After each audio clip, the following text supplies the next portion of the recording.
كثف الاحتلال التركي في الفترة الماضية من قصفه على مناطق شمال وشرق سوريا بشكل عام،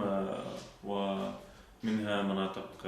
ريف تل أبيض الغربي وعين عيسى وريفها، واستهدف كافة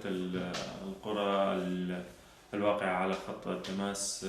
مع الاحتلال التركي، وقام باستهداف قرى الهيشة والفارسة والهوشان والخالدية وكور حسن وصومع قزعلي وكتشل عبيد بالأسلحة الثقيلة، مما أدى إلى دمار في منازل المدنيين في قريتي الفارسة وغوكتب، إضافة إلى تدمير خطوط الكهرباء في منطقة عنيسة، مما أدى إلى قطع الكهرباء عن كافة مدينة عنيسة وريفها، وتدمير مسجد في قرية الفاتسة.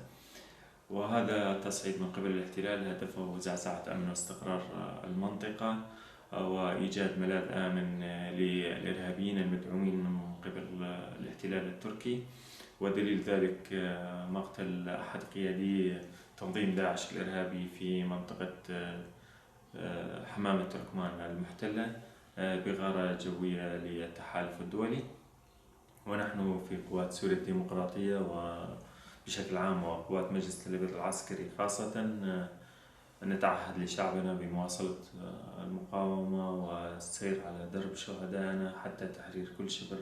محتل من أراضينا والقضاء على الإرهاب في المنطقة بشكل كامل.